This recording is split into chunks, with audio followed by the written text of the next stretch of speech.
Shalom, WJC family.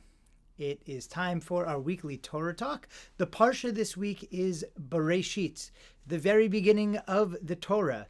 And it starts with this mysterious word, Bereshit. What's mysterious about it is it's not really a word as famous as it is in the Hebrew language. It's not actual Hebrew. Reshit isn't a thing. We might say Berishon, at first, but not Bereshit. So there's a lot of questions. What exactly does Bereshit in the beginning mean? Lots and lots of midrash, of rabbinic interpretation and stories about this word Bereshit. And I want to share one with you this morning that I think has important insights for us even to this day.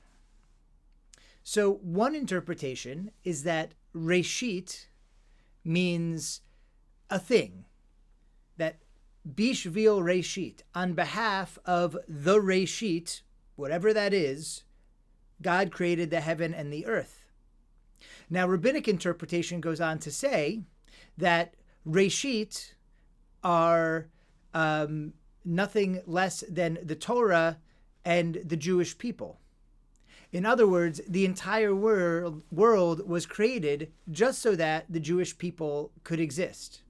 This is an interpretation that a lot of people are justifiably a little bit uncomfortable with. It's not in our nature to say the whole world was created just for us. Certainly, us pluralistic Jews who believe that there are all kinds of ways you can approach God. What does it mean that the whole world was created just for Jews and for Torah study? And all the more so when, in many Jewish communities, this seems to be taken to such an extreme that that those people don't even interact with the world.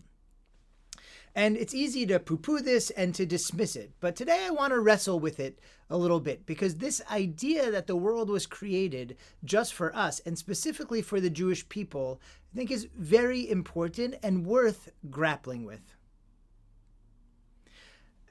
In an example of maybe an interpretation of this that makes us uncomfortable, there is a story that is told about the Brisker Rebbe, that there was a Trans-Siberian Railroad built, and it was famously a huge mess. Tons of lives were lost building this rail line across Siberia. Huge amounts of treasure were spent just so that a rail could go from the more populated parts of Russia to the border of Japan. And the Brisker Rebbe, Rav Chaim of Brisker, said this was made for one purpose: to afford yeshiva students easy access to the famous yeshiva in Volozhin, because everything in the world is for Torah and for Jews who study it.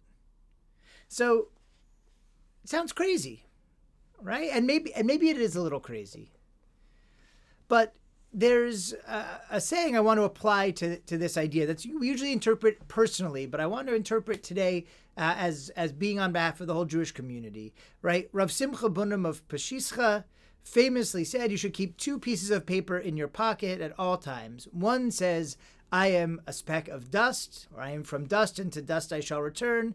And the other one says, the world was created just for me. Right? Why would you keep these two opposite pieces of papers in your pocket? And when you're feeling a little big for your britches, you could take out the one, remind, I am from dust, and to dust I shall return. And we would be humbled. But sometimes when we're not taking our initiative, when we're not feeling the self-confidence to go and be the force and the purpose that we're supposed to be in the world, we take out the other one that says, on my behalf, for me, the whole world was created. To remember that we have a job in this world and we are important.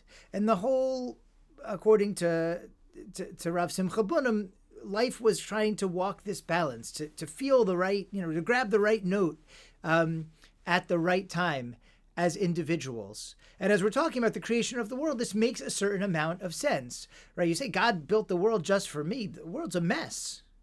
But that's built for me because I have a job in it. You have a job in it. We each have our purpose. As Alan Marinis points out in his book, Everyday Holiness, if the world is created just to be, our delight, then this world's a mess. God did a terrible job creating it.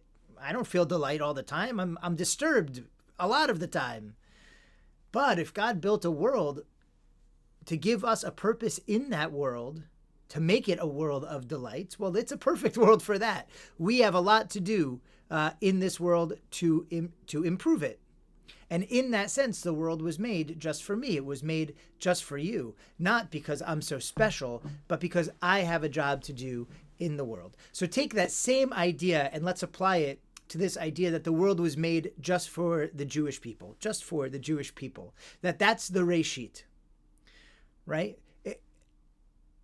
It's easy to dismiss and say, Judaism is just one more religion. It's not that important. Why should we spend all this time, to say the world was made just for the Jews? It's embarrassing. It's embarrassing. And if you look at it that way, it is.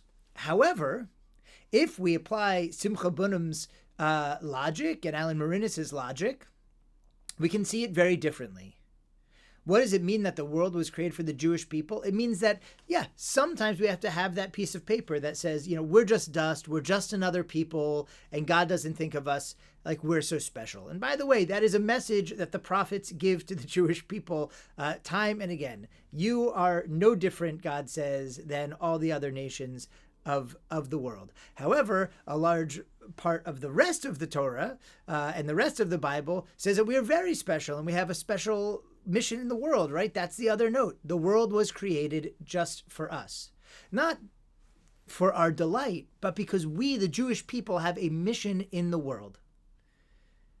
And the world needs us, needs us to bring the values, the ethics, the sense of justice, the work towards healing, the pursuit of peace that are the backbone of the principles of Torah.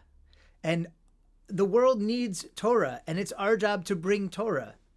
And I think we may spend a little bit too much time being humble, right? I think that part of the malaise in Judaism, in the contemporary world, in American Judaism even, is that we spend all our time with this note that says we're from dust and to dust we shall return.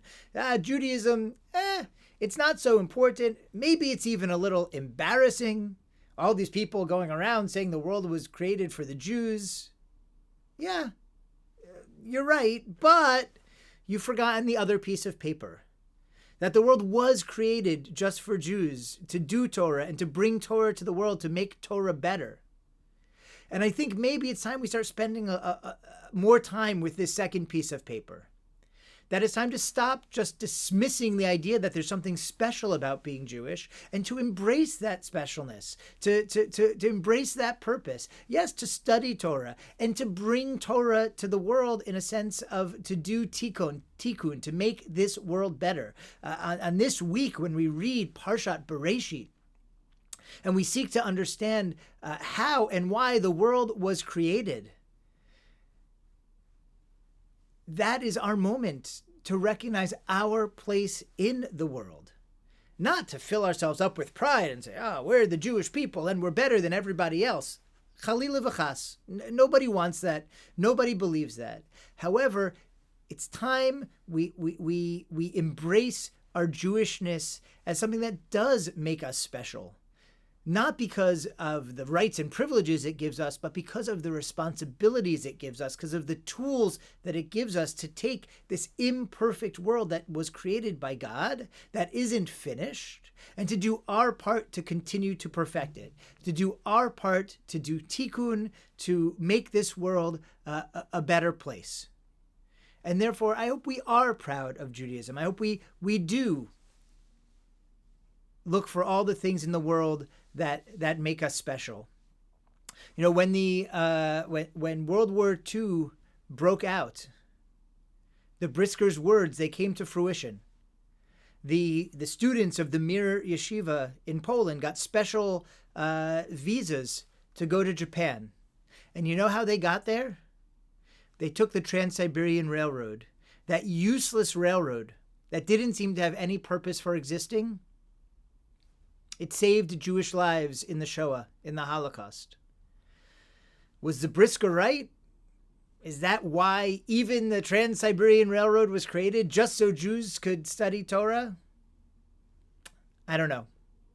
But it's clear there's a lot more going on in the world than we can fathom, and that our identity as the Jewish people is important.